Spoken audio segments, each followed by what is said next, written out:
straight in the back. All right, 2 years stars. Well, I'm obviously disappointed, and we just could not get things going really on either end of the court for extended minutes. But I would be remiss if I did not say hats off to Illinois State, because I thought their game plan was excellent. They executed it. They played tough for 40 minutes, and you know, we just couldn't get in a flow really. I thought our effort could have been a little bit better defensively at times. I thought we took a few possessions off, and it probably cost us. How tough were Simone Goods and TT Magid? I mean, they made for quite a combo. Well, we know that coming in, that these two can really score, and I thought we gave them a few too many easy buckets or easy looks at the basket. You know, if you're guarding them, then they're really having to work for it. That's one thing, but I thought they had some really open looks that, you know, we I don't know if we went to sleep or if we just rested a few possessions, and I thought those cost us. Do you feel that your team was trying to force things on offense there down the stretch a little bit? I mean, of course I think early on our offense, you could just tell we're just not in a flow. And again, a lot of that had to do with Illinois State's defense, so I don't want to put it all on us and not give them credit, because they did a great job. But in terms of our team, we just didn't move the ball well. We didn't shoot the ball well, and I think that frustrated us when we were missing shots. I think we kept getting frustrated, and then then that rim just kept getting smaller and smaller and smaller. The interesting thing, we only scored 3 points less than we did over there. So it wasn't that our offense was completely void. We had a chance to win if we could have guarded better. Coach, it seemed like their defense they were running that zone defense that really denied you guys the ability to penetrate or kind of enter the paint. How do you beat that? Well, you need to make some shots. That'll help loosen that up a little bit. We didn't get to the free throw line, so the games where we did not make threes, if you look back, we got to the free throw line a lot. We just didn't get there enough tonight. We were also out rebounded for the first time in a long time. So the things that we typically do to combat that not making shots, we weren't able to do. So we just have to have better ball movement. We've got to go back and look at this and maybe find some opportunities where maybe put the players in a little bit different position with how they were switching on things to give them some opportunities. It seems like you really missed Jasmine when she got into foul trouble, but her first quarter was really keeping you guys in it. Well, we'd play Jasmine more if she weren't in foul trouble. We try to extend her minutes best we can. When she starts getting in foul trouble, have to start limiting those. And part of it, she's just really aggressive.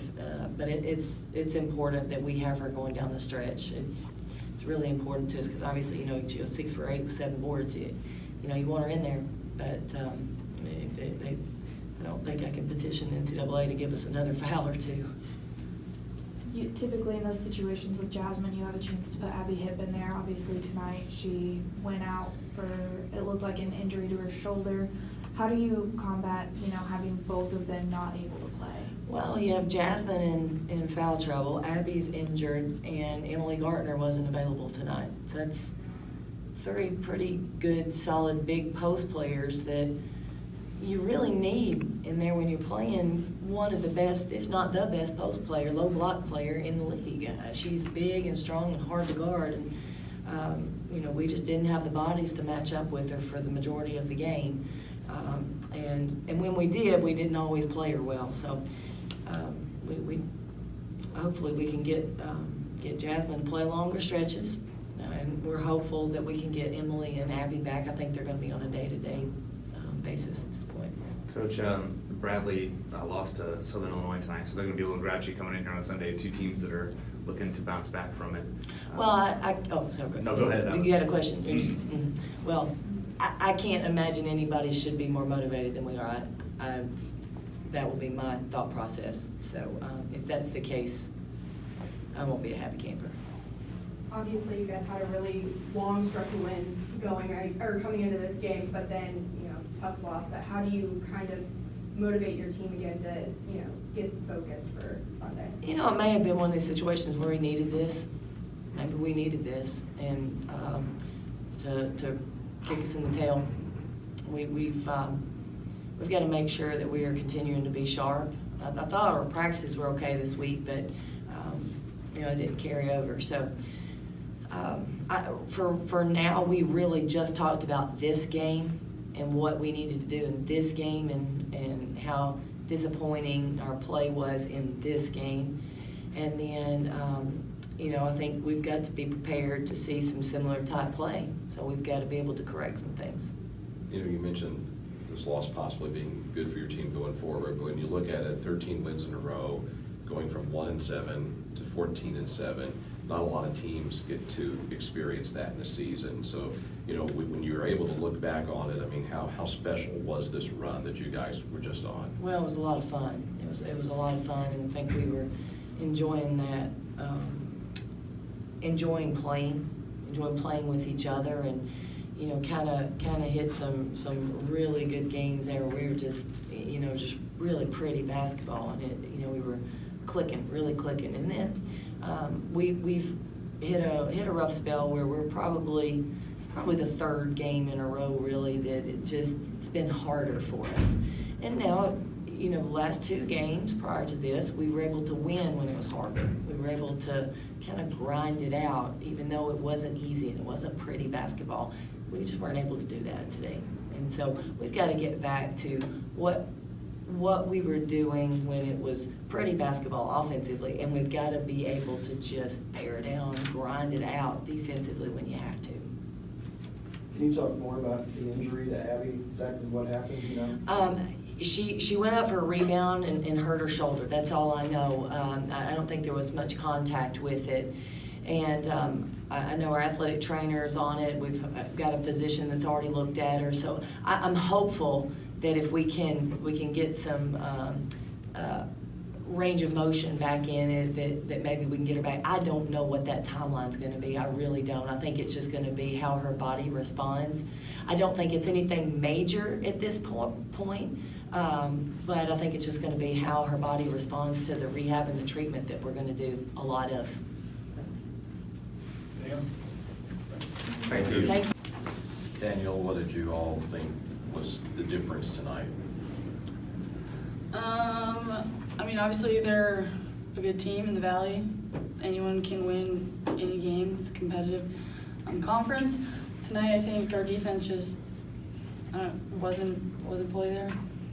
And then you all, when you're not hitting the threes, you're usually getting to the free throw line, and you didn't get that many attempts as a team tonight. So that wasn't a good combination, I guess, was it? Yeah, I think it's kind of lacking on the defensive end, and then a little bit stagnant on the offensive end. So obviously when you're not doing very well in either, it's a tough game.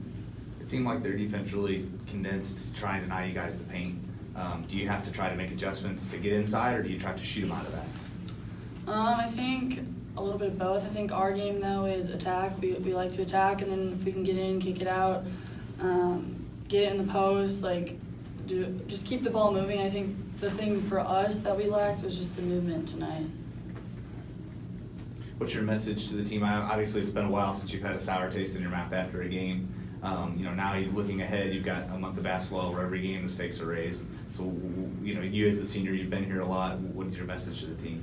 Kind of just talked about it in the locker room, and Bryce made a big point about it. It's little things. It's whether it's, you didn't go over a screen that we're supposed to go over, wasn't boxing out one girl, wasn't taking a charge this play. It's every little thing. It's going to come down to it, and when you play good teams, they're going to capitalize on those mistakes that you make, and that's just moving forward. We have to improve that. We have to just continue to get better and focusing on the game plan and executing it. Bryce, can you kind of talk about that fourth quarter? You guys were pretty close with them all the way through the first three, and then they just kind of broke away there at the end. I thought their aggressiveness just kind of, I wouldn't say frightened us, but we were kind of caught off guard, and we didn't really respond to that very well. And just the younger ones, I thought, were kind of down, but just knowing we have enough time to come back, I think just overcoming that from this game should give us a good message as well, and just learning from it. Does it help, Danielle, that you guys get right back on the court in 2 days and play again? Does that kind of make it a little bit better, knowing that you don't have a long time to think about this? Yeah, I mean, practice tomorrow is probably gonna be rough. It's gonna be tough, that's for sure. But I think also with such a quick turnaround, we don't have time to think about it, which can be a good thing in a sense. And just coming tomorrow with it fresh, yeah, we'll come ready to work and come ready to play. Anything else? Thank you.